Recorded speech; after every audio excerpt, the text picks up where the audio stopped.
నెల జీతం రాగానే ఇంటి కిరాయికి పాలకు బడి ఫీజులకు చిల్లర ఖర్చులకు కరెంటు బిల్లుకు కూరగాయలకు బండి పెట్రోలు ఇట్లా అన్నిటికి చదువుతారు. ఈ అన్ని కట్టినా కట్టకుండా అప్పులోళ్ళు ఉంటే ఫస్ట్ వాళ్ళకే చదివించుకోవాలి, లేదంటే ఆగరు కదా. అటు ఇటుగా పల్లెల సుత మన ఇంటి పరిస్థితేనబ్బా.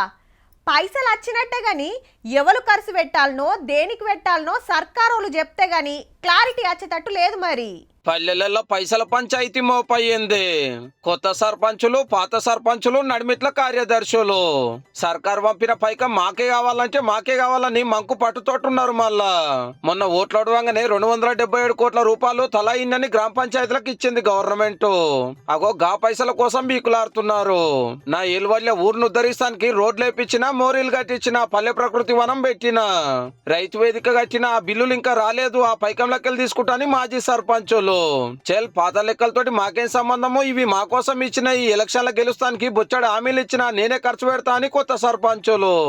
అగో మీ ఇద్దరు ముద్దుగానే ఉన్నారు. ఆయనకు నీకు నడుమ 2 ఏళ్ళు పల్లె కోసం పైకం నా పర్సులకెళ్ళి పెట్టినా, ఇప్పుడు వచ్చిన పైసలు తీసుకుంటా అని గ్రామ కార్యదర్శులు. ఎవల లెక్కలు అల్లకున్నాయి, ఎవల మాట అల్లకే సాయి. యాదాద్రి జిల్లా సంఘంలో సర్కార్ బడికి ఖర్చు పెట్టిన బిల్లు రాలేదని మాజీ సర్పంచ్ గారు గేటుకు తాళం వేసిందంటే చూడుండ్రిగా. బీఆర్ఎస్ ఏలు వల్ల బిల్లులు రాక సర్పంచులకు మస్తు తిప్పలైంది. ధర్నాలు నిరసనలు చేసిండ్రు. కొందరు అయితే పానాలు కూడా తీసుకున్నారు అప్పుల కొసపడక. ఎప్పటి బిల్లులు అప్పుడే ఇచ్చేస్తే ఇవాళ గింత లొల్లే ఉండకపోవు. కాంగ్రెస్ సర్కార్ వచ్చినాక కొన్ని ఇచ్చుకుంటూ వచ్చినా ఇంకా కొన్ని అట్లనే ఉన్నాయి. సెంటర్కి వెళ్ళి రావాల్సిన 3000 కోట్లు అయిపోయేటట్టున్నాయని సర్పంచ్ ఎలక్షన్లు పెడితే జప్పునే అవి రాబోతున్నాయి.